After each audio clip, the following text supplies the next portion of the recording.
Hey guys, it's such a beautiful day here in northern Montana. Just glorious. I just love beautiful summer weather, July. Just so thankful to live here and to experience the summers in Montana.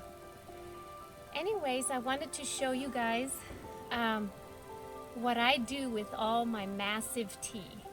By the way, I can't use it all. It's way too much for me. So a lot of my family and friends come up here and they'll pick some of the tea for their winter supply.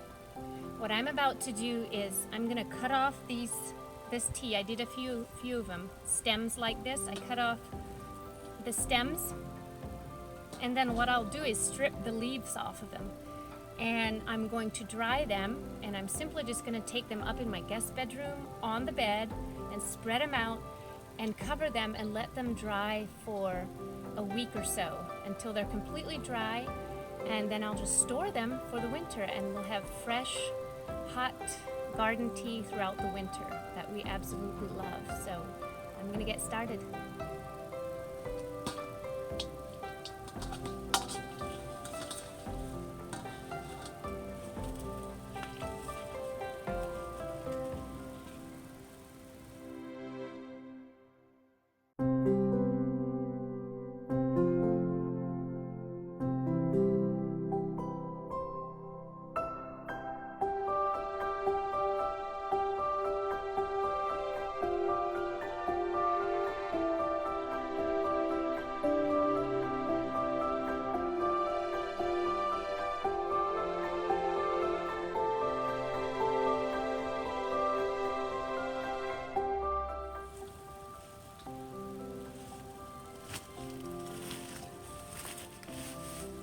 As you can tell, I'm not sure if you can tell, but I have 3 different kinds here.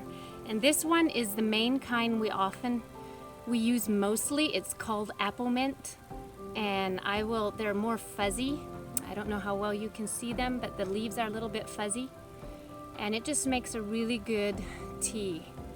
Also, here we have, this is called chocolate mint. The stems are like a dark chocolate color, and it really tastes good. And then we just have regular spearmint. So I often just mix these all together to make our tea.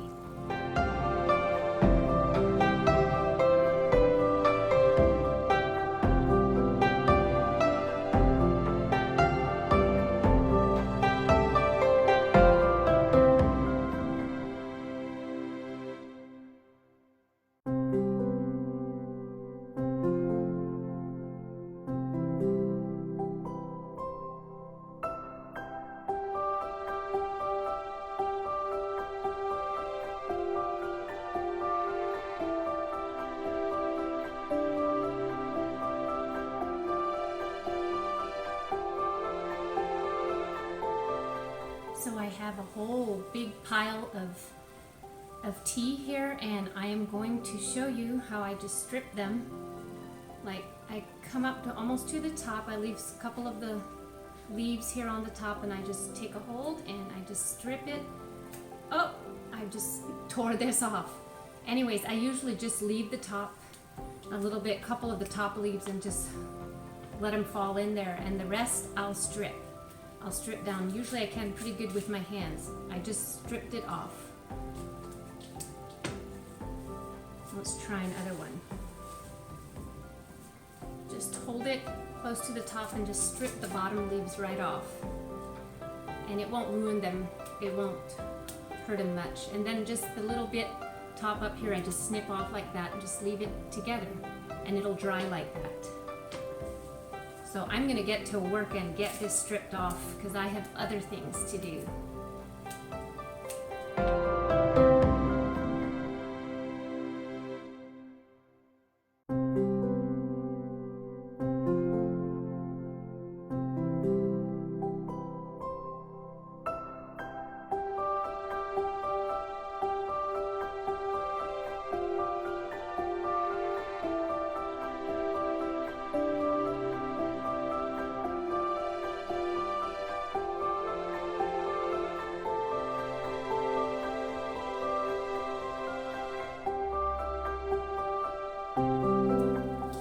So I'm finally there.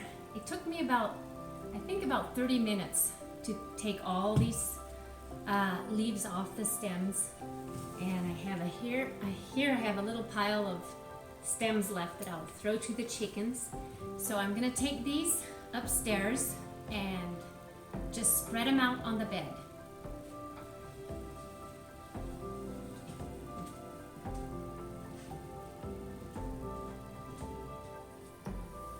So what I'm doing is just putting a regular bed sheet on top of the quilt so that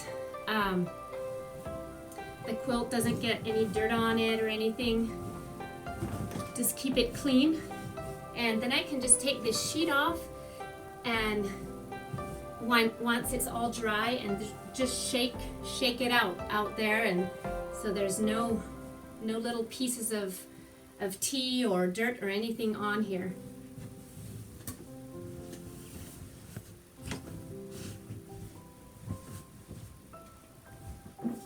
So here we go. I'm just gonna plop it right on there.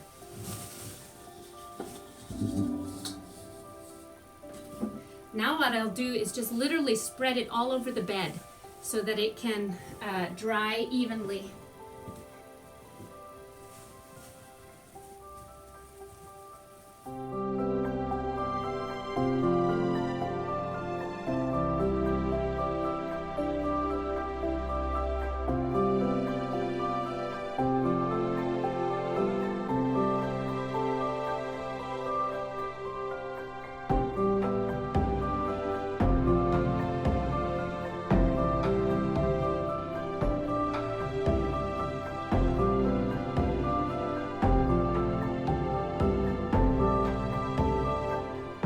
So there you have it, guys. I have them all spread out on the bed.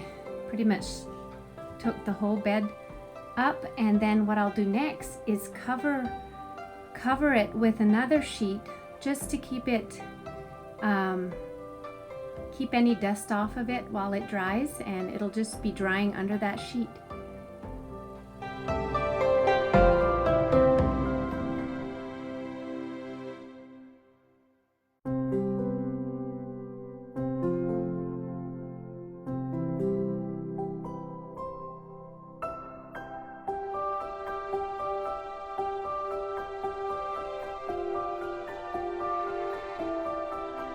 So I hope you enjoyed that little tutorial that I gave on how to dry tea, which is very simple. Probably most people would know how to do that, but I thought I'd show you my process anyways. And right here I have a container with some of my tea from last year that I dried last year, and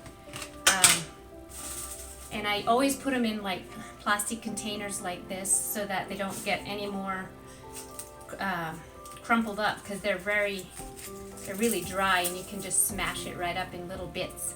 But yeah, hope you can see how that looks, all nicely dried in there. And also, I think one reason I cover the tea up there with another sheet is it also helps to keep the color in, because sometimes the tea, it can tend to turn a little bit brownish, but I feel if you keep it covered and dark, it'll stay its green color. So like especially winter evenings or winter mornings, I love to just brew some tea and just heat up some water, and then just put in some of this tea and just drink it like that, or with some honey, or even have a chocolate cake with it. Sit by the fireplace and drink your hot tea, and it's also good for you. So I hope you enjoyed my little tutorial, and thank you so much for watching, and I hope you get inspired by watching these videos. And you might even try growing your own tea and drying it yourself. Simply, it's because it's so easy. The tea grows so well, and the drying process is so easy. So thanks again. See you next time.